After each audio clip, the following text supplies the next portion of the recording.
छोड़ भी दे आकाश सिंहासन, इस धरती पर आ जा रे। दुनिया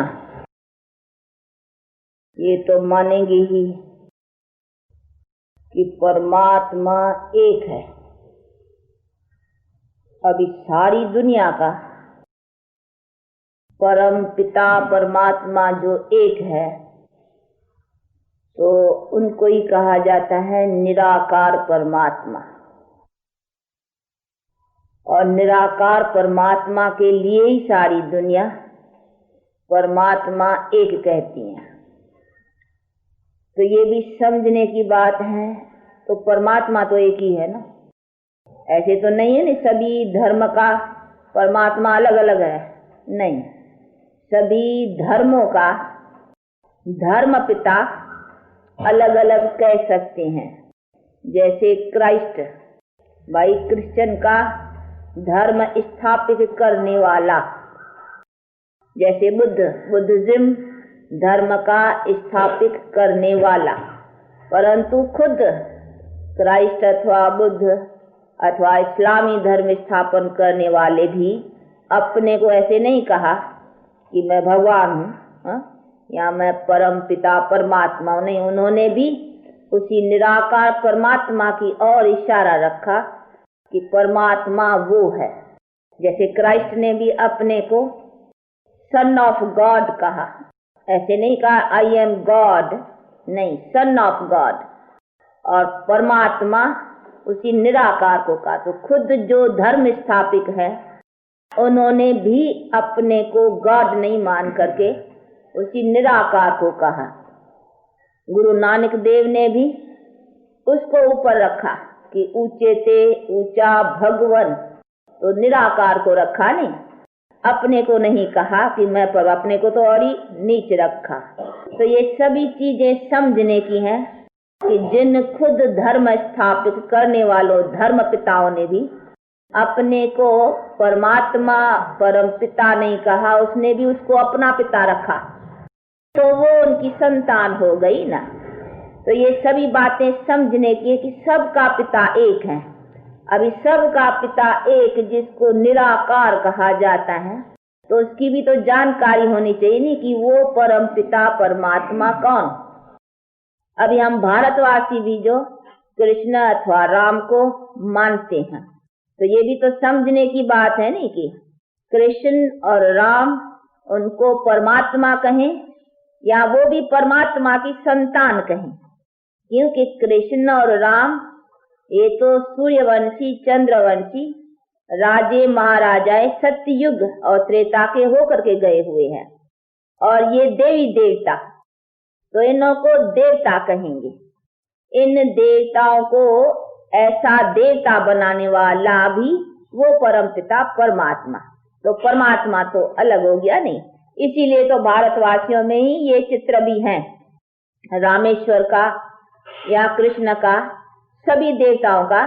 जो सभी देवताएं शिवलिंग की जो प्रतिमा है ना, उनका बैठ कर करके पूजन करते हैं, तो वो दिखलाते हैं। जैसे रामेश्वर का दिखलाते, राम ने शिव का पूजन किया है, और ऐसे कृष्ण का भी दिखलाते हैं, और सभी देवताओं का मिला हुआ भी दिखलाते हैं। ब्रह्मा विष्णु शंकर सब शिवलिंग के आगे हाथ जोड़ करके खड़ा है। तो वो शिवलिंग प्रतिमा उसी निराकार परमात्मा की, जिसको ज्योति रूप या ज्योतिर्लिंगम निराकार परमात्मा कहा जाता है, उनकी प्रतिमा है, जिसको दिखलाते हैं चित्रों में कि सभी देवताएं भी उसकी मान्यता करते हैं, कृष्ण राम आदि भी। तो ये समझने की बात है कि वो जो निराकार जिसको शिव कहा जाता है, परंतु कई भारतवासी शिव और शंकर को भी नहीं समझते, नहीं, इसीलिए वो समझते हैं कि शिव और शंकर एक हैं। अभी ये ऐसा नहीं है, शिव कहा जाएगा निराकार को ना, और शंकर तो जो चित्रों में दिखलाते नहीं, वो सांप बाप पड़े हैं ये सभी, अभी ये भी उनका बच्चा, ये भी देवता कहेंगे, शंकर को देवता कहेंगे, शंकर को परमात्मा नहीं कहेंगे, शिव को परमात्मा कहेंगे। तो शिव और शंकर के भी अंतर को समझना है, नहीं, तो शंकर हो गया शिव का बच्चा और सभी देवताएं शिव के बच्चे। धर्म स्थापित धर्म पिताएं भी शिव के बच्चे, तो शिव निराकार, उनको कहा जाएगा ज्योतिर्लिंगम, निराकार परमात्मा, उन्हीं को ही परमात्मा कहा जाता है। तो अभी सब का पिता तो एक हो गया नहीं। इसीलिए हर एक के ऑक्यूपेशन को समझने की बात है कि परमात्मा क्या, देवता क्या और मनुष्य क्या बन सकता है। मनुष्य परमात्मा बन सकता है या मनुष्य को देवता बनना है। तो ये भी तो सभी चीजें समझने की नहीं। हर एक की स्टेज, हर एक का ऑक्यूपेशन अच्छी तरह से समझना है। सब मिल मिलाकर करके एक ही तो नहीं कहने का है नहीं। अभी मिनिस्टर, गवर्नर, कलेक्टर, सबकी पोस्ट अलग है और हर एक का ऑक्यूपेशन, कर्तव्य अलग है। ऐसे तो नहीं कहेंगे नहीं, सब एक ही एक है। इसी तरह से परमात्मा और परमात्मा का कर्तव्य अलग है और देवताएं के गुण, ऑक्यूपेशन अलग है। तो हर चीज को समझने की बातें हैं। इसीलिए देवता और परमात्मा को मिला के एक कह देना, ये बड़ी बारी भूल हो जाती है। तो जिसको हम मानते हैं परम पिता, सारी सब दुनिया एक को कहती है, तो वो एक कौन? तो एक है ये ज्योतिर्लिंगम, निराकार परमात्मा, जिसको स्टार लाइक कहो या बिंदी कहो, है तो हाँ छोटी सी, ये तो चित्र में बड़ा दिखाए लेकिन है तो आत्मा भी ऐसी चीज है। परंतु आत्मा हर एक की अपनी अपनी अलहदी है। और ऐसे भी नहीं कहेंगे कि जितने मनुष्य है ना उतनी आत्माएं हैं, ऐसे नहीं कहेंगे सबकी आत्मा एक ही है, नहीं। तो हर एक आत्मा अलग अलग, जितने मनुष्य उतनी आत्माएं हैं। सोल्स है, एक सोल नहीं है। सोल, सुप्रीम सोल, जिसको गॉड कहा जाता है, वो एक है। तो सभी आत्माओं में उनको ऊंचा कहेंगे क्योंकि वो जन्म मरण रहित है। तो गॉड को सुप्रीम सोल कहेंगे। आई एम सोल, हम आत्माएं, मनुष्य आत्माएं यानी आत्मा है। तो अपने को कहेंगे I am soul, son of supreme soul. तो गॉड को सुप्रीम सोल कहेंगे। सुप्रीम क्यों कहा जाता है उसको? है वो भी सोल, परंतु सुप्रीम क्यों कहते हैं? इसीलिए कहते हैं वो जन्म मरण में नहीं आते हैं। और हम सब आत्माएं शरीरधारी जन्म मरण में आते हैं। इस कॉर्पोरियल वर्ल्ड में पार्ट बजाना ये अनेक जन्मों का हम आते हैं, लेकिन हम आत्माएं आती कहाँ से हैं? निराकारी दुनिया से। निराकारी दुनिया का मतलब ही है इनकॉर्पोरियल वर्ल्ड। तो वर्ल्ड है यानी इनकॉर्पोरियल एक नहीं है, इनकॉर्पोरियल की भी वर्ल्ड है यानी बहुत है। वर्ल्ड कहा जाता है उसी चीज को जिसमें बहुत हो। देखो ये मनुष्य सृष्टि अथवा मनुष्य की वर्ल्ड, या इसको कहा जाता है कॉर्पोरियल वर्ल्ड। तो ये कॉर्पोरियल बहुत है ना, एक थोड़ी है। एक होता मनुष्य तो फिर इसको वर्ल्ड नहीं कहते। तो ये बहुत है, इसीलिए इसको कहा जाता है कॉर्पोरियल वर्ल्ड। यानी कॉर्पोरियल यानी ये साकार शरीर धारण करने वाले मनुष्यों की दुनिया। तो शरीर धारण करने वाले मनुष्य आत्माएं बहुत है, एक नहीं है। एक होता तो फिर इसको दुनिया नहीं कहते। दुनिया माना जिसमें बहुत होते तो इसको मिला के दुनिया कहने में आती है। इसी तरह से निराकारी भी दुनिया है, माने बहुत है निराकारी, एक नहीं है। तो बहुत कौन? आत्माएं। और परमात्मा भी वहां का निवासी। तो ये सभी चीजें समझने की है कि ये सब सोल्स, उनको कहा जाता है इनकॉर्पोरियल वर्ल्ड, निराकारी दुनिया। हिंदी में कहते हैं निराकारी दुनिया और अंग्रेजी में कहेंगे इनकॉर्पोरियल वर्ल्ड, और इसको कहेंगे कॉर्पोरियल साकार दुनिया को कॉर्पोरियल वर्ल्ड, और हिंदी में कहते हैं साकार दुनिया। तो ये सभी चीजें समझने की है ना। इसीलिए हमारा पिता सारी दुनिया का एक उन्हीं को कहा जाएगा। अभी ये जो कई भारतवासी भी समझते हैं कि परमात्मा का अवतरण हुआ, अभी उनका अवतरण को भी समझना है कि हाँ सुप्रीम सोल भी जो निराकार है ना, अभी उसका अवतरण हुआ। अभी अवतरण का मतलब है जैसे हम आत्माएं भी ऊपर से निराकारी दुनिया से यहाँ आती है ना साकार में, यानी शरीर को लेती हैं। तो परमात्मा भी जो सुप्रीम सोल है वो भी एक बार आता है, परंतु वो कहते हैं मैं मनुष्य सदृश प्रकृति के वश होकर के कर्म के हिसाब से शरीर नहीं लेता हूँ। मैं आता हूँ प्रकृति को अधीन कर करके, यानी उसका आधार लेकर के। तो मैं प्रकृति, ये गीता के भी वर्षन है कि मैं प्रकृति का आधार लेता हूँ, यानी टेम्पररी आकर करके मनुष्य तन का सहारा। बाकी मेरा कोई अपना तन अपने कर्मों के हिसाब से ऐसा नहीं। पर तो मैं क्यों आता हूँ? मुझे भी आना पड़ता है। ये मनुष्य आत्माएं जो 5 विकारों के वश होकर करके माया की बॉन्डेज में बंध गई है ना, ऐसी जब भी दुख और शांति में आ जाती हैं आत्माएं अथवा मनुष्य, तभी फिर मैं आकर कर करके उन्हों को उससे छुड़ाता हूँ। तो कहा भी नहीं, यदा यदा, देखो गीत भी अभी सुना कि हाँ छोड़ दे आकाश सिंहासन। अभी कोई आकाश में तो नहीं बैठा है, नहीं, आकाश से पार जिसको कहा जाएगा इन्फिनिट लाइट।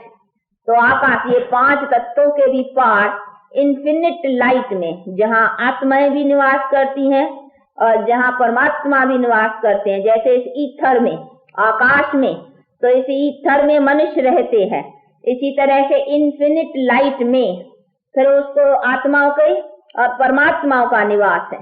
तो आत्माएं वहां से आती हैं, लेकिन एक बार परमात्मा भी कहते हैं जब सब आत्माएं आकर करके यहाँ जन्म मरण के इसी चक्कर में फिर 5 विकारों के वश फंस जाती हैं, तब फिर मैं उनको छुड़ाने आता है। तो कहा है गीत में भी सुना कि यदा यदा धर्मस्य ग्लानिर्भवति भारत, कि जब जब अधर्म की वृद्धि होती है अर्थात धर्म की हानि होती है, तब तब मैं आता हूँ, अथवा जब पाप बढ़ जाता है तब तब मैं आता हूँ।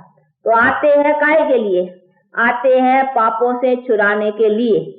तो वो उनका पावर, शक्ति काम करती है पापों, क्योंकि सुप्रीम सोल है ना, वो जन्म मरण रहता है, एवर प्योर है।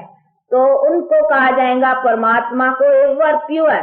और हम आत्माएं आती हैं जन्म मरण में, इसीलिए हम आत्माएं जो है ना पाप आत्मा बनती है। देखो कहते भी है ना, पाप आत्मा पुण्य आत्मा। तो पाप और पुण्य आत्मा के ऊपर लगता है। नहीं, ऐसे नहीं जैसे कहीं समझते हैं आत्मा निर्लेप है, आत्मा को कोई लेप छेप नहीं लगता है। नहीं, आत्मा को ही तो लगता है। नहीं, अगर आत्मा को नहीं लगता तो मनुष्य जो एक शरीर छोड़ कर करके दूसरा शरीर कौन लेती है? आत्मा ही तो लेती है। नहीं, आत्मा ही तो ये बॉडी कवर छोड़ करके जा करके दूसरा लेती है। तो आत्मा ही तो अपने कर्मों का हिसाब ले जाती है। नहीं, अच्छा बुरा, तो अच्छा बुरा आत्मा के साथ रहा तभी तो आत्मा जाती है और जा करके फिर जो कर्म का हिसाब है दूसरे जन्म में पाती है। तो वो कौन पाती है? आत्मा ही तो पाती है। नहीं, अगर शरीर को पाना हो तो शरीर जावे, हाँ? नहीं, शरीर तो इधर छोड़ा, जाती है आत्मा। तो उसका मतलब है रिस्पॉन्सिबल आत्मा है ना। आत्मा अपने अच्छे बुरे कर्म का हिसाब ले करके दूसरे शरीर को जा करके लेती है। तो लेती और छोड़ती कौन है? आत्मा। शरीर एक छोड़ती है, दूसरा लेती है, और कर्मों का हिसाब उसके साथ रहा। तो अच्छा चाहे बुरा वो आत्मा के साथ रहा। नहीं तो लेप छेप यानी आत्मा के ऊपर ही रिस्पॉन्सिबिलिटी रही ना। तो ये सभी चीजें के समझना है। इसीलिए परमात्मा कहते हैं मैं आता हूँ तभी जब ही आत्माओं के ऊपर ये मैल आवरण कहो या अंग्रेजी में इसको डस्ट, हाँ, ये सब चढ़ती है, तो उनको आता हूँ फिर उतारने के लिए। जैसे देखो सूर्य होता है ना, चंद्रमा होता है, उनके ऊपर ग्रहण लगता है, तो फिर हाँ कहते हैं दे दान तो छूटे ग्रहण। तो अभी आत्मा के ऊपर भी ये माया का 5 विकारों का ग्रहण लगा हुआ है। तो बाप कहते हैं अभी दे दान, यानी ये विकारों को छोड़ो तो फिर तुम्हारा ये ग्रहण उतर जाएगा। फिर तुम आत्मा जो असुल प्यूरिफाइड थी ना, वो प्यूरिफाइड हो करके फिर तुमको शरीर भी प्यूरिफाइड मिलेगा, जिन्हों को फिर देवता कहते थे। अभी श्री कृष्ण और श्री राम इन्हों को देवता कहते हैं, क्योंकि इनकी आत्मा भी पवित्र थी और शरीर भी पवित्र था, तो इन्हों को देवता कहा जाता है। तो ऐसे देवताएं आत्मा भी पवित्र, शरीर भी पवित्र, ऐसे सिर्फ सतयुग और त्रेता के मनुष्य थे। यानी देवता को मनुष्य को ही कहेंगे ना, मनुष्य क्वालिफाइड, जिनको कहा जाता है सर्वगुण संपन्न, 16 कला संपूर्ण, संपूर्ण निर्विकारी। तो ये मनुष्य संपूर्ण निर्विकारी थे, सर्वगुण संपन्न थे, कंप्लीट थे। तो कंप्लीट मनुष्य को देवता कहा जाता है। इसीलिए वो आत्मा भी पवित्र और शरीर भी पवित्र। तो ये सभी चीजें समझने की है, क्योंकि भारतवासी श्री कृष्ण को तो मानते हैं, पर तो वो जो सुना है ना कि श्री कृष्ण फिर भगवान कह दिया, क्यों कि उनको गीता का भगवान कृष्ण को रख दिया है। वो समझते हैं द्वापर के समय में कृष्ण आया और उसने यहाँ कर करके ये ज्ञान दिया। अभी ज्ञान दिया निराकार परमात्मा ने, जिसको शिव कहते हैं, शंकर नहीं, ये भी समझने की बात है। शिव ज्योतिर्लिंगम वो आया और उसने आकर करके ज्ञान दिया। उनको ही कहा जाता है नॉलेजफुल। नॉलेजफुल किसको कहेंगे? निराकार परमात्मा को, यानी जाननहार, ज्ञान का सागर, शांति का सागर, सुख का सागर, ये सब उनके अंग्रेजी में भी कहते हैं ब्लिसफुल, पीसफुल, उनको ही कहा जाता है। नहीं ओशन ऑफ नॉलेज, देखो ये महिमा किसकी है, तो ये ओशन ऑफ नॉलेज या नॉलेजफुल उनको ही कहा जाता है। नहीं तो ओशन ऑफ पीस, ये सभी उनके लिए है। तो ये है सारी परमात्मा की महिमा। अभी ये कोई देवता या मनुष्य के लिए तो नहीं कहा जा सकता ना। अभी उसने आकर करके जो ज्ञान दिया और मनुष्य को क्या बनाया, फिर मनुष्य को कंप्लीट कैसा बनाया, वो फिर कंप्लीट मनुष्यों में ये देवता भाई श्री कृष्ण श्री राम। तो ये है मनुष्य का आदर्श। तो मनुष्य भगवान ने कैसा बनाया, ऐसा कंप्लीट। इसीलिए कहते हैं यदा यदा, जब जब अधर्म होता है तब तब मैं आता हूँ ऐसे मनुष्य बनाने के लिए। तो परमात्मा जो आते हैं अधर्म नाश कर करके सत्य धर्म जो स्थापन किया, तो सत्य धर्म की मीनिंग क्या है, माना क्या है? उनका मतलब यही है कि सत्य धर्म माना धर्मात्माएं मनुष्य। तो धर्मात्माएं मनुष्य कौन थे? ये देवी देवता है। इन्हों को ही महान आत्माएं, धर्मात्माएं, इन्हों को ही कहा जा सकता है। आज की दुनिया में किसी को भी महान माना सबसे श्रेष्ठ, जिसके ऊपर कोई श्रेष्ठ नहीं। तो देवताओं के ऊपर कोई श्रेष्ठ नहीं है, यानी मनुष्य। बाकी परमात्मा तो सबसे ऊपर है ही, वो तो बात अलग रही। परमात्मा के साथ में तो किसी की भेंट की नहीं जा सकती है। वो तो गॉड इज वन, वन के साथ दूसरा हो ही नहीं सकता है। हाँ नहीं, गॉड एंड गॉडेसेस भी जो अंग्रेजी में कहते हैं तो वो भी देवी देवताओं को है, परंतु वास्तव करके निराकार परमात्मा को तो कोई गॉडेस नहीं है ना। यहाँ वो तो गॉड कहेंगे, परंतु ये क्यों कहा है गॉड एंड गॉडेसेस? यानी परमात्मा ने जो गॉड है उसने जो धर्म स्थापन किया है ना, तो देवताओं का धर्म जो कहा है नहीं मैं आता हूँ सत्य धर्म, तो सत्य धर्म कौन सा? ये देवी देवताओं वाला धर्म स्थापन किया है। तो उन्होंने धर्म का नाम पर दिया है गॉड एंड गॉडेसेस। जैसे हिंदी में भी कहते हैं भाई भगवती भगवान। अभी वास्तव करके मनुष्य को भगवती भगवान कह नहीं सकते हैं, परंतु वो नाम हुआ। जैसे क्राइस्ट ने धर्म स्थापन किया तो फिर क्राइस्ट के धर्म का नाम क्या हो गया? क्रिश्चियन, यानी क्राइस्ट के नाम के ऊपर। इसी तरह से ये गॉड ने धर्म स्थापन किया तो उसके धर्म का नाम हो गया गॉड एंड गॉडेसेस। बाकी ऐसे नहीं है कि मनुष्य गॉड एंड गॉडेसेस कहलाए जा सकते हैं, परंतु उनको भगवती भगवान, यानी भगवान के द्वारा जो मनुष्य ऊंचे बने तो भाई भगवान के द्वारा ये भगवती और भगवान। बाकी ऐसे नहीं है कि भगवान और भगवती कोई बहुत थे, गॉड इज वन। परंतु ये जैसे क्राइस्ट के नाम से क्रिश्चियन, भाई बहुत हो गए नहीं, तो क्रिश्चियंस नाम कहाँ से हुआ? क्राइस्ट के नाम से। जैसे भाई बुद्धिज्म किस नाम से कहते हैं? भाई बुद्ध के नाम से। इसी तरह से भगवती भगवान किस नाम से कहते हैं? भाई भगवान के नाम से। तो भगवान ने धर्म बनाया ना, इसीलिए उस धर्म के नाम भगवती। बाकी ऐसे नहीं है कि भगवान तो एक ही है ना। तो ये सारी चीजों को अच्छी तरह से समझना है, क्योंकि हर एक बात को समझना यथार्थ रीत से, इसका नाम ही ज्ञान है। बाकी ज्ञान का मतलब ये नहीं है बैठ करके खाली वेद शास्त्र ग्रंथ अध्ययन करो कराओ, नहीं। हमको अपना सेल्फ का, तो self realisation, what am I, self का यथार्थ नॉलेज होना चाहिए। हम कौन है, कहाँ से आए हैं, किधर जाएंगे, क्या करने का है, इन सब बातों की यथार्थ, गॉड क्या है और हम मनुष्य कहाँ तक ऊंचे हो सकते हैं, हमारे लाइफ की एम क्या है, मनुष्य क्या है और मनुष्य क्या हो सकता है। तो इन सब बातों की यथार्थ नॉलेज होनी चाहिए ना। तो अभी देखो परमात्मा के द्वारा वो नॉलेज मिल रही है, क्योंकि उसने कहा है नहीं यदा यदा, जब जब अधर्म तभी आता हूँ। तो अभी देखो ये वही टाइम है और आकर करके अभी समझा रहे हैं। और ये कॉलेज भी तो उनकी है ना, ये जहाँ हम सब पढ़ रहे हैं, हम सब स्टूडेंट्स हैं। हमको पढ़ाने वाला हमारा टीचर कौन? परम पिता परमात्मा, वो नॉलेजफुल। अभी ये भी समझने की बात है नहीं कि परमात्मा को अगर आकर के नॉलेज सुनाना पड़े, वो तो है सोल, सुप्रीम सोल। तो निराकार ऊपर से ऐसे ही सोल ऐसे तो नहीं बोलेंगी ना, उनको ऑर्गन्स चाहिए, शरीर चाहिए। तो परमात्मा शरीर आकर के लेगा तो आता ही है अधर्म के टाइम पर। अभी अधर्म के टाइम पर कृष्ण जैसा शरीर कहाँ होगा? कृष्ण जैसे सर्वगुण संपन्न और 16 कला संपूर्ण निर्विकारी ऐसे शरीर तो सतयुग में थे ना। अभी परमात्मा को सतयुग में तो आना ही नहीं है। सतयुग में क्या करेंगे आकर के? सतयुग तो है ही सतयुग, उनको आकर के ही अधर्म नाश कर करके सतयुग बनाना है। तो जो चीज परमात्मा को बनानी है वो चीज के समय पर कैसे आएगा? उसको आना है अधर्म के टाइम पर, यानी कलह युग के टाइम पर, कलह युग के भी अंत में। इसीलिए बाप कहते मैं कलह युग के पिछाड़ी में आऊंगा तो मुझे मनुष्य कैसा मिलेगा? हाँ, मैं शरीर का आधार लूंगा तो मुझे मनुष्य भी ऐसा ही मिलेगा नहीं। यानी अधर्म के टाइम पर अधर्मी ऐसा, यानी तमोप्रधान ऐसा मनुष्य मिलेगा जिसके तन में आकर के उसको भी पवित्र बनाऊंगा, उसके साथ दूसरे भी जो ज्ञान सुनेंगे वो भी पवित्र बनेंगे। तो उनको श्री कृष्ण जैसा सर्वगुण संपन्न 16 कला संपूर्ण निर्विकारी कैसे शरीर मिलेगा? ऐसे अधर्म के टाइम पर ऐसा शरीर और ऐसी पवित्र आत्मा है ही कहाँ? ऐसा तो बनाने के लिए आता है नहीं। जो चीज जो बनाने के लिए आता है वो चीज पहले कैसे होंगी? जैसे क्राइस्ट आया तो क्राइस्ट आया तो क्रिश्चियन धर्म पीछे हुआ ना। क्राइस्ट के बाद में क्राइस्ट आया तो बाइबल भी पीछे हुआ। उसने जो वर्षन्स बोले फिर उसका बैठ करके लिखने वालों ने जो किताब बनाया उनके ऊपर नाम रखा बाइबल। परंतु ऐसे तो नहीं क्राइस्ट आया तो पहले बाइबल था या पहले ये क्रिश्चियन धर्म था, नहीं, पीछे।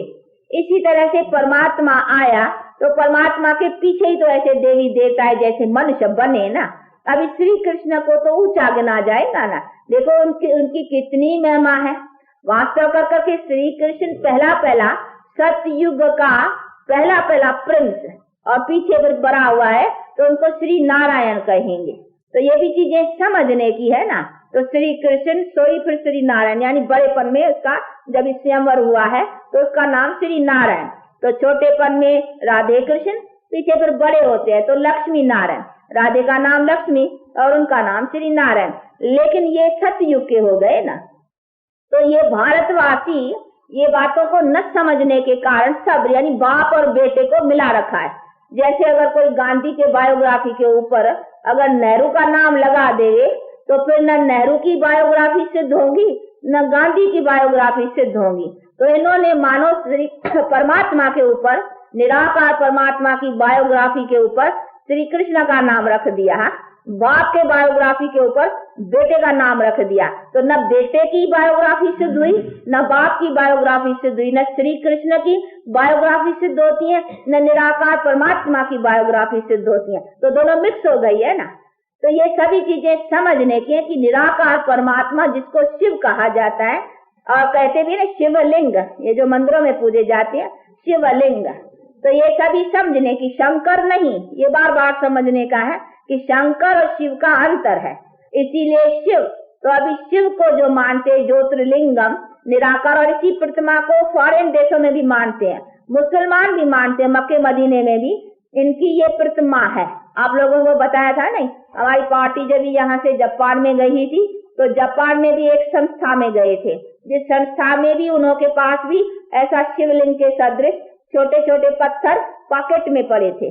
फिर वो पॉकेट से पत्थर निकाल कर करके उनका जब क्लास होता था, यानी जब स्टूडेंट सभी जो वहाँ बैठ कर करके योग आदि सीखते थे तो वो अपने ज्योत की दीवे के आगे वो रख कर करके उसका ध्यान करते थे। तभी इन लोगों ने उन्होंने से पूछा कि ये जो आप ध्यान रखते हो ये पत्थर रख करके इसका मतलब क्या है? तो वो बेचारे तो पूरा समझा नहीं सके। उन्होंने कहा खाली हमको जो सिखाने वाले हैं उन्होंने हमको कह दिया है कि ये रख कर करके आप उसका ध्यान करो। परंतु उनसे पूछा गया कि अगर ध्यान भी करने की है तो कोई भी चीज रख कर करके उसका ध्यान न करो, फिर खास ये पत्थर और सो भी इसी लिंग आकार के शेप में, इसका क्यों? तो वो बेचारे अधिक तो कुछ समझा नहीं सके ना। फिर उन्होंने बैठ कर करके उनको समझाया कि ये जो है ये प्रतिमा उसकी है, परमात्मा की, और तुम्हारी हर एक की आत्मा का भी यही है। तो ये आत्मा और परमात्मा का ये जो है वो उनकी शेप अथवा उनका आपको दे दिया है। पर उनका ज्ञान न होने के कारण आप लोगों को ये पता नहीं, खाली आप समझते बस इस पत्थर को देखते रहने से ना हमारा ध्यान उसमें लगेगा, फिर किधर बुद्धि नहीं जाएंगी, तो कॉन्सेंट्रेट खाली इनको लगा करके करते हो, पर तो वास्तव कर करके ये है क्या, उनको भी तो जानना चाहिए, इसका ज्ञान चाहिए। तो खाली बैठ कर करके कोई चीज रख करके ध्यान करना, वो तो कोई भी चीज रखो उसमें अटेंशन दियो तो दूसरी तरफ बुद्धि नहीं जाएंगी। तो ये तो खाली ऐसे नहीं है ना, खाली ध्यान किसी चीज में लगा करके उसको कहेंगे ध्यान नहीं। ये तो हमको सेल्फ रियलाइजेशन हर वक्त अपने में रखना है कि I am soul, I am soul, son of supreme soul. चलते फिरते इस बॉडी से डिटैच रहने का है ना, कि ये बॉडी से, इस ऑर्गन से, यानी जैसे देखो ये हाथ है, हम ये हाथ से लिखाते हैं, ये मुख से हम बोलते हैं, आंखों से देखते हैं, कानों से सुनते हैं, लेकिन कौन? I am soul. तो अपने को हर वक्त सोल समझना, तो आई एम इसको कहेंगे सोल कॉन्शियस। तो soul conscious and God conscious. तो जितना सोल कॉन्शियस रहेंगे उतना ही गॉड कॉन्शियस रहेंगे। सोल तो सन ऑफ सुप्रीम सोल है ना, उसको गॉड कॉन्शियस जरूर आएगा बुद्धि में कि हम उसकी संतान है, तो गॉड की संतान है। ऐसे नहीं I am God, I am soul, I am God, not I am soul, son of supreme soul. तो ये सारी चीजें समझने की, इसीलिए आत्मा और परम आत्मा, उस परम आत्मा को कहा ही जाता है परम पिता, और हम है उसकी संतान। तो ये राम कृष्ण आदि भी परमात्मा की संतान बच्चे, लेकिन श्रेष्ठ महान आत्माएं, धर्म आत्माएं पूर्ण, उनको कंप्लीट सर्वगुण संपन्न 16 कला संपूर्ण। तो परमात्मा ने आकर करके जो दुनिया बनाई अथवा धर्म स्थापन किया, कहा नहीं यदा यदा अधर्म होता है तब मैं आकर के धर्म। तो कौन सा धर्म? ये थोड़ी भारतवासी जानते हैं कि भगवान ने कौन सा धर्म स्थापन किया। अगर किसी से पूछा भी जाए कि भाई क्राइस्ट आया तो क्राइस्ट ने कौन सा धर्म स्थापन किया, तो सुना देंगे कि भाई ये देखो क्रिश्चियन धर्म है ना, तो भाई क्राइस्ट ने स्थापन किया। किसी से अगर पूछा भी जाए भाई बुद्ध आया तो उसने कौन सा धर्म स्थापन किया, तो सुना देंगे ये बुद्धिज्म धर्म है। परंतु अगर ये पूछा जाए भारतवासियों से कि भगवान ने कहा है कि यदा यदा, कि जब जब मैं आता हूँ तब आकर करके मैं सत्य धर्म स्थापन करता हूँ, वो सत्य धर्म कौन सा, उसका तो नाम कोई बतलाए, कोई नहीं बता सकेंगे।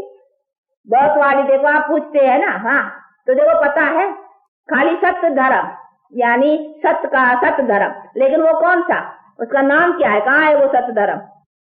तो ये सभी चीजें समझने की। अभी सत्य धर्म देखो, ये भारतवासियों को जो प्राचीन देवी देवता धर्म था ना, वो अभी देवी देवता धर्म तो भारतवासी अपने को मानते नहीं है। अभी उन्होंने तो अपना नाम हिंदू रख दिया है ना। वास्तव कर करके हिंदू तो कोई धर्म नहीं है। हिंदू तो हिंदुस्तान में रहने के कारण अपने को हिंदवासी कहलाते हैं। जैसे यूरोप में रहने वाले अपने को यूरोपियन कहते हैं, परंतु अगर उससे धर्म पूछा जाएगा तो वो ऐसे थोड़ी कहेंगे हम यूरोपियन धर्म के हैं। नहीं, धर्म नाम पर भी क्राइस्ट के ऊपर कहेंगे कि हम क्रिश्चियन धर्म के हैं। बाकी अगर पूछेंगे भाई रहने वाले, तो रहने वाले कहेंगे हम यूरोप के रहने वाले यूरोपियंस हैं, बाकी धर्म क्रिश्चियन। इसी तरह से भारतवासी हिंदुस्तान यानी हिंदवासी है, हिंदुस्तान में रहते हैं, तो वो तो इस देश का नाम है नहीं, बाकी हिंदू कोई धर्म थोड़ी है। धर्म तो असल भारतवासियों का देवी देवता है, परंतु आज वो लक्षण नहीं रहे ना, इसलिए बेचारे कहने को हम देवी देवता कहा जाता है। कोई अच्छा आदमी या अच्छी माता होती है तो कहते हैं भाई ये तो जैसी देवी, ये तो जैसा देवता, लक्षणों के ऊपर कहा जाता है। लेकिन आज वो लक्षण रहे नहीं है ना, इसीलिए कहने को लज्जा आती है, कहते नहीं है क्या देवी देवता। तो ये सभी चीजें बैठ कर करके बाप अभी जो नॉलेजफुल है वो बैठ कर करके समझाते हैं, लेकिन वो कहते हैं मैं आता हूँ समझाने के लिए जब दुनिया अधर्मी अथवा पतित है, नहीं तो वहां मुझे सर्वगुण संपन्न ऐसा शरीर कैसा मिलेगा। इसीलिए मैं कोई न द्वापर में आया हुआ हूँ, क्योंकि द्वापर के बाद तो कलह युग हुआ ना। अभी द्वापर में भी सर्वगुण संपन्न 16 कला संपूर्ण श्री कृष्ण जैसे मनुष्य कहाँ से हुए, वो उसी टाइम भी नहीं थे। नहीं, वो तो है सत्य युग के, और मैं आता हूँ कलह युग में। कलह युग में आकर के कलह युग के भी अंत में सतयुग बनाता हूँ दुनिया को। तो ये सभी चीजें समझने की है ना, इसीलिए बाप कहते हैं मैं आता हूँ कलह युग के समय पर, तो मुझे ऐसा ही मिलेगा ना। उसी तन में आता हूँ मनुष्य के, जिसका नाम फिर मैं रखता हूँ ब्रह्मा।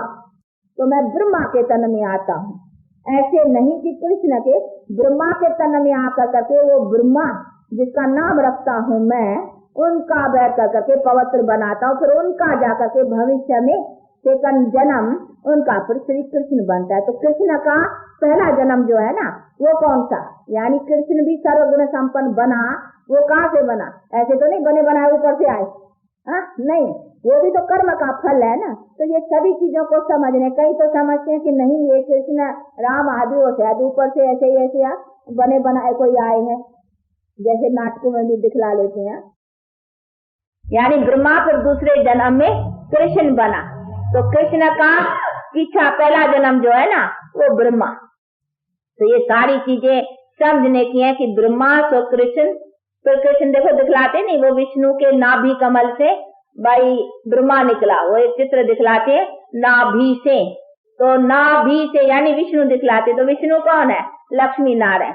फिर छोटेपन में राधे कृष्ण को ये लक्ष्मी नारायण का, तो उसको विष्णु, तो ये विष्णु से यानी लक्ष्मी नारायण तो ब्रह्मा, फिर अंत में जाके ब्रह्मा, उनके जन्म लेते लेते लेते अंत में फिर ब्रह्मा तो फिर विष्णु। तो परमात्मा आते हैं तभी ब्रह्मा के तन में आएगा या विष्णु के, हाँ यानी लक्ष्मी नारायण के नहीं, वो आएगा लक्ष्मी नारायण में क्या करेगा, वो तो उसको बनाना है नहीं, आएगा लॉस्ट ब्रह्मा के, उसमें आकर कर करके फिर परमात्मा निराकार उसको ऐसा बनाता है। तो ब्रह्मा को विष्णु अर्थात लक्ष्मी नारायण, वो पवित्र देवी देवता है। तो ये सभी चीजें समझना, और ये गाते भी हैं कि प्रजापिता ब्रह्मा, देखो कहते भी है नहीं प्रजापिता ब्रह्मा, तो ब्रह्मा द्वारा आकर करके प्रजा रची। तो कौन सी प्रजा? यही नई दुनिया की। तो वो आकर करके परमात्मा ब्रह्मा के तन से बैठ कर करके, कहते भी है ब्रह्मा को भी कहते हैं ब्रह्मादि क्रिएटर, यानी ब्रह्मा के द्वारा परमात्मा ने नई दुनिया आकर के रचाई, इसीलिए कहते हैं उनके द्वारा बैठ कर करके मनुष्य को पवित्रता का नॉलेज दे कर करके और पवित्र बनाता हूँ, जिनको फिर ब्राह्मण कहते हैं। तो ब्राह्मण तो देवता, एक जन्म पहले ब्राह्मण उनको बनाता हूँ आकर करके शूद्र से ब्राह्मण, फिर ब्राह्मण तो देवता। तो ये सभी चीजें समझने की है ना। अब ये तो कोई अच्छी तरह से आकर करके समझे सुने और तभी कोई समझ सके, बाकी कोई भले ऐसे टेप भी सुने या ऐसे भी लिटरेचर पढ़े, ऐसे इसी तरह से नहीं समझ पा सकेंगे। ये तो कोई जब रूबरू सन्मुख कोई बात न समझ में आए तो फिर पूछ भी सके और फिर समझ भी सके, और ये तो सन्मुख समझने की बातें हैं। अगर सन्मुख का महत्व न होता तो परमात्मा भी क्यों आता, अवतरित क्यों होता, उनको भी उतर के सन्मुख आकर करके समझाने की जरूरत पड़ती है, तभी तो वो भी कहते नहीं मैं भी आता हूँ, मैं भी अवतरण इसीलिए लेता हूँ, नहीं तो मैं भी यहाँ अंदर अंदर से ऐसे ही प्रेरणा या ऐसे समझा लेता नहीं, वो कहते मुझे आकर कर करके समझाना पड़ता है, तो मुझे भी आकर आना पड़ता है नहीं। तो ये सभी बातें हैं सन्मुख समझने की और समझ कर करके और उसी पर चलने की। और चलना क्या है वो भी बैठ करके देखो, अभी हमको बाप सिखा रहे हैं नहीं, ये हमारा किसी लिए है, बाप बैठ करके, ये बाप की कॉलेज है ना, इसका नाम ही है भाई ईश्वरीय विश्वविद्यालय, यानी ईश्वर का विद्यालय है। इसमें पढ़ाता कौन है? स्वयं ईश्वर। इसका टीचर कौन है? स्वयं ईश्वर यानी परमात्मा। क्या पढ़ा रहा है? मनुष्य को देवता बनने की पढ़ाई, हाँ, नारी को लक्ष्मी, नर को नारायण बनाने की पढ़ाई। तो अभी देखो पढ़ा रहे हैं, तो हम क्या बन रहे हैं? नर से नारायण, नारी से लक्ष्मी, यानी हम जो नर नारायण थे अभी देखो क्या हो गए हैं, हाँ? अब फिर हमको ऐसा बनने का है। कैसे बनेंगे? बाप कहते हैं बच्चे बी होली एंड बी योगी, अर्थात पवित्र रहो, 5 विकारों को छोड़ो। इस विकारों नहीं, इस विकारों को ही रावण कहा जाता है। ये जो रावण का 10 चीज का भी दिखलाते हैं ना, ये भी सिंबल है। 5 विकार स्त्री के, 5 विकार पुरुष के, बाकी 10 चीज वाला कभी आदमी नहीं होता है। 10 चीज कभी किसी जमाने में किसी को हुआ ही नहीं। मनुष्य को तो सिर एक ही है ना, देवताएं भी थे तो भी एक सिर, ऐसे नहीं किसको 3 किसको 4 भुजाएं। ये तो सभी अलंकार है, अलंकार का मतलब है निशानियां है, अर्थ है इनों का। बाकी ऐसे नहीं मनुष्य ऐसे होते हैं 4 भुजाएं वाले, 3 आंखें वाले, 3 सिर वाले, नहीं। तो ये सभी समझना है। तो 10 चीज का भी अर्थ है, 5 विकार स्त्री के, 5 विकार पुरुष के, उसको मिला के कहा जाता है अपवित्र प्रवृत्ति का संसार अथवा राज्य। तो अभी देखो राज्य किसका है? विकारों का, इसीलिए इसको कहा जाता है रावण राज्य। तो इसीलिए परमात्मा कहते हैं अभी रावण को नाश करो अर्थात विकारों को नाश करो। तो ये सभी बात है, तो ये सभी बातों को समझना है नहीं। और ये चतुर्भुज को 4 भुजाओं का दिखलाते हैं, उसका भी मीनिंग है, अर्थ है कि 2 भुजा नारी की, 2 भुजा नर की, यानी पवित्र नर नारी। वो चतुर्भुज का देवता का रूप दिखलाते हैं ना, और रावण का भयंकर रूप दिखलाते हैं। तो ये है विकारों का सिंबल और वो है देवताओं का। ये ऐसा नर नारी बनना है।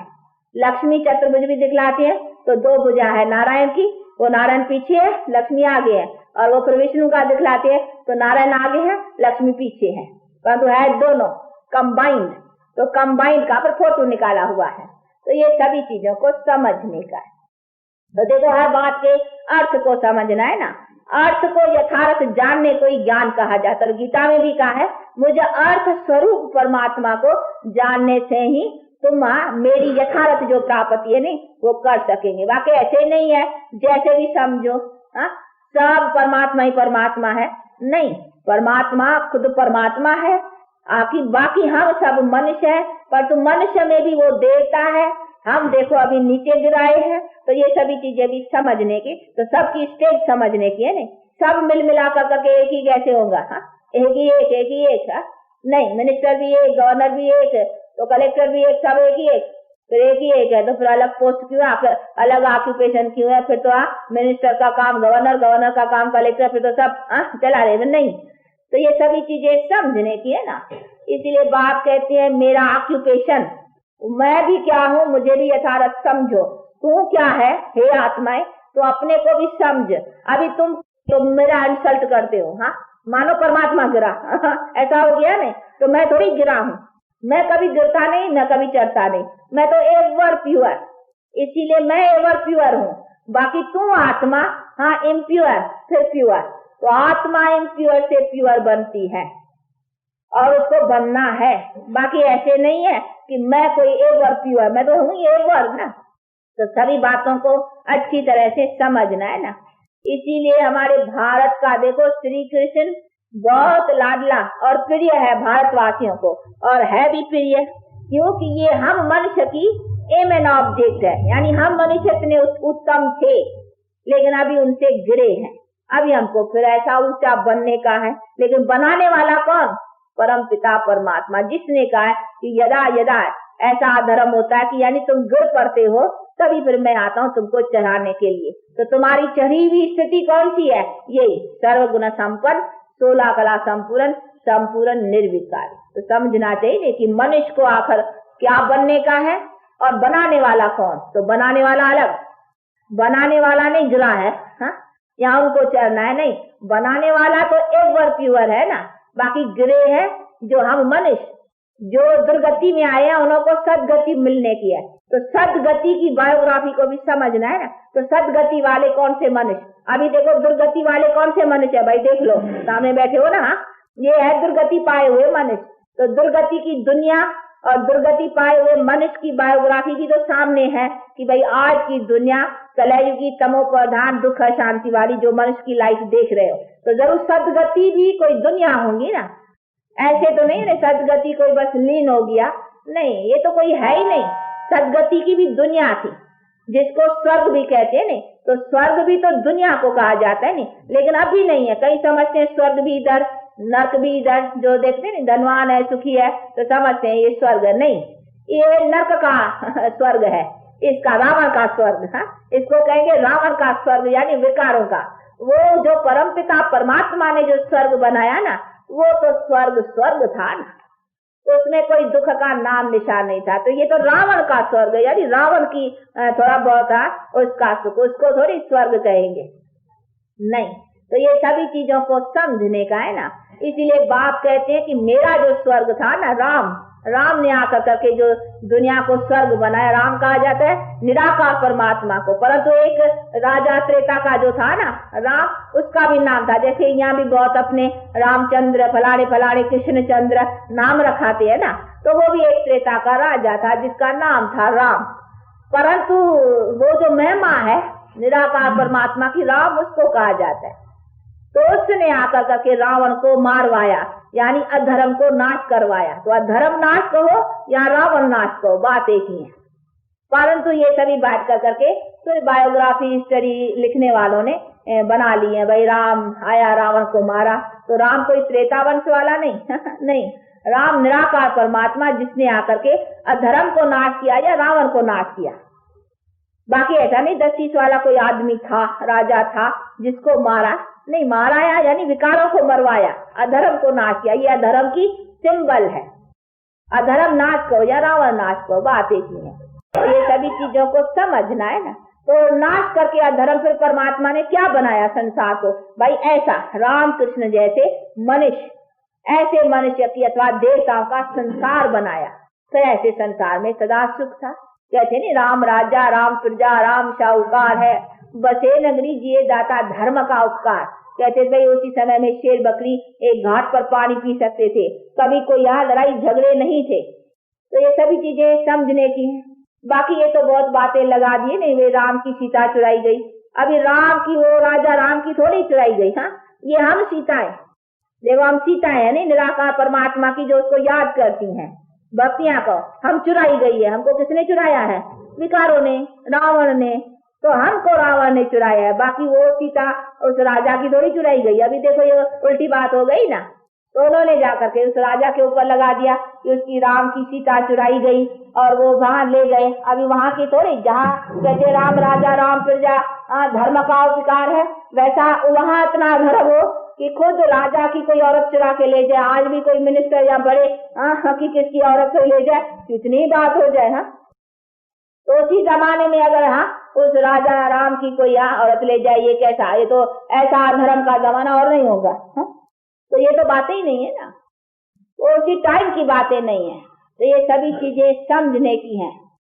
तो इसलिए वो समझते हैं, फिर भगवान ने मर्यादा दिखलाई है। मर्यादा इसी तरीके से थोड़ी, भगवान तो निराकार है, उसने आकर करके मनुष्य को मर्यादा पुरुषोत्तम बनाया है। कैसे बनाया है?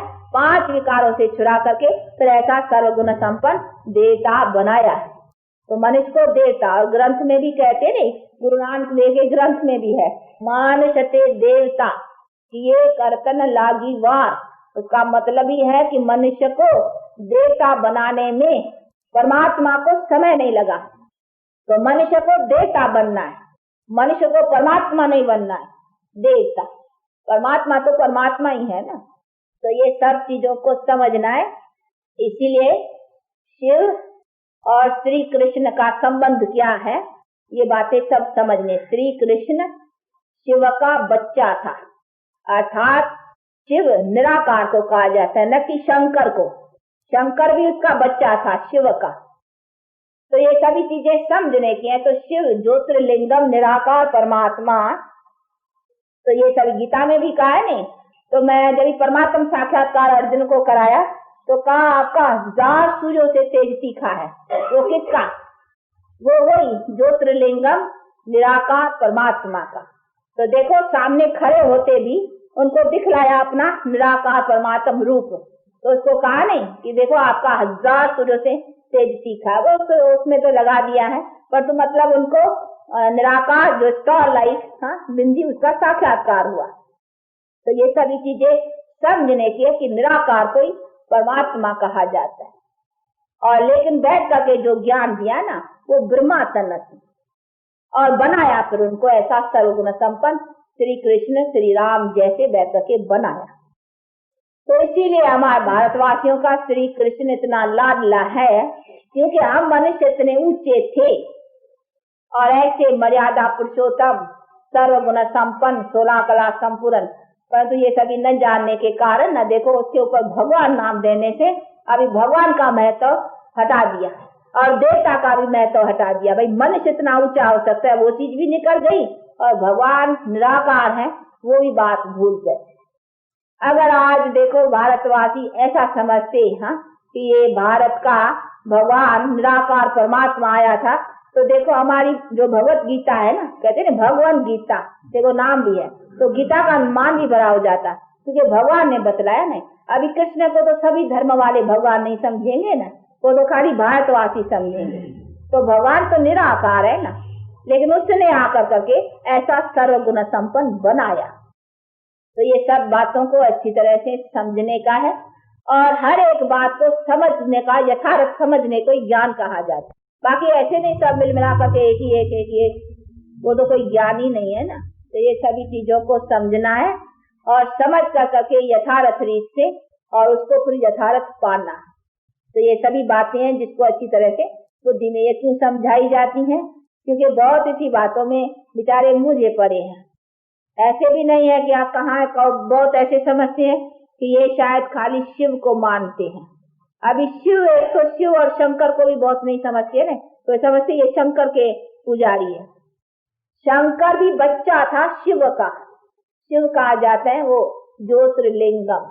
तो ये सभी चीजें समझने की है ना, इसीलिए वो निराकार परमात्मा, और परमात्मा ने जो काम किया उसकी सिद्धि क्या, उसकी सिद्धि है ये सर्वगुण संपन्न श्री कृष्ण जैसे, श्री राम जैसे बैठ के मनुष्य को बनाया, जिसके लिए कहा मैं आता हूँ सतयुगी सत्य धर्म की दुनिया बनाता हूँ। तो सत्य धर्म वाले मनुष्य कौन से थे, उनकी कोई बायोग्राफी तो चाहिए ना, वो ये, परंतु उनके भी बायोग्राफी को, देवताओं को यथार्थ न समझने के कारण श्री कृष्ण को भी 108 रानियां फलाना फलाना बातें लगा दी है। नहीं तो 108 रानियां श्री कृष्ण को नहीं थी, ये सभी बातें समझने की है। वो तो श्री कृष्ण तो मर्यादा पुरुषोत्तम था, बहुत ऊंचा था, उस जैसा मनुष्य ऊंचे में ऊंचा कोई है नहीं, सबसे ऊंचे में ऊंचा मनुष्य देवता। हाँ, उनकी महिमा तो बहुत ऊंची है।